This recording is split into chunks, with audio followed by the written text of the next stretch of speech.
Studio One News. Follow for latest updates. Link in description.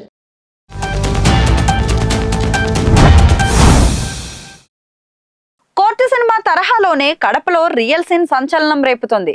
దళిత యువకుడు విజయ్ ప్రేమ పెళ్లి వివాదం Kadapa PS ఎదుట ఉద్రిక్తతకైతే దారితీస్తుంది. స్థానికంగా ఈ కేసు చర్చనీయాంశమైంది. పోక్సో కేసులో కుమారుడిని అరెస్ట్ చేయడంతో తల్లి విషం తాగి ఆత్మహత్య చేయడం హాట్ టాపిక్ గా మారింది.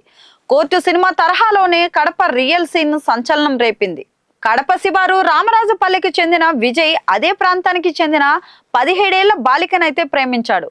కుటుంబ సభ్యులకు తెలియడంతో విషయం పోలీసుల వరకు వెళ్ళింది. 2 రోజుల కిందట వారు యువకుడిని పిలిపించి మైనర్ కు వివాహం చేసుకుంటే కేసు నమోదవుతుందని హెచ్చరించి పంపించారు.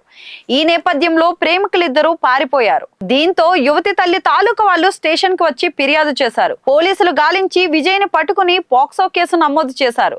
అనంతరం అరెస్ట్ చేసి రిమాండ్ కైతే తరలించారు. విజయ్ అరెస్ట్ విషయం తెలుసుకున్న బంధువులు పిఎస్ కు వచ్చారు. తమకి ఎలాంటి సమాచారం ఇవ్వకుండా విజయ్ ను అరెస్ట్ చేశారని అతని పేరెంట్స్ బంధువులు పోలీసులతో వాగ్వాదానికి దిగారు. విజయ్ బంధువుల్లో 3 పోలీసుల సమక్షంలో సూసైడ్ అటెంప్ట్స్ చేశారు. వారిని అడ్డుకునే ప్రయత్నం చేయగా పోలీసులు ఆ క్రమంలో కూడా గొడవ జరిగింది. దీంతో స్టేషన్ దగ్గర ఉద్రిక్తత ఏర్పడింది. ఆందోళనకారులు రోడ్డుపై బైరాయించి పోలీసులను వ్యతిరేకంగా నినాదాలు చేశారు. పోలీసు వాహనాన్ని అడ్డుకోవడంతో ట్రాఫిక్ స్తంభించింది. స్పెషల్ పార్టీ పోలీసులు రావడంతో పరిస్థితి అంతా సద్దుమణిగింది. ఇక పోలీసుల తీరుతో రచ్చరచ్చ చేశారు విజయ్ తరపు బంధువులు. ఘటనపై వివరణ ఇచ్చిన స్టేషన్ సిఐ నిబంధనల మేరకే నడుచుకున్నామన్నారు. తమ కుమార్తెను విజయ్ తీసుకెళ్లినట్లు బాలిక తల్లి వచ్చి ఫిర్యాదు చేయడంతో అతనిపై పోక్సో కేసు నమోదు చేసి రిమాండ్ కు పంపించామని చెప్పారు. తాము నిబంధనల మేరకు వ్యవహరించామని, యువకుడి బంధువులు ఆరోపణలు నిరాధారణమని సిఐ రెడ్డప్ప చెప్పారు.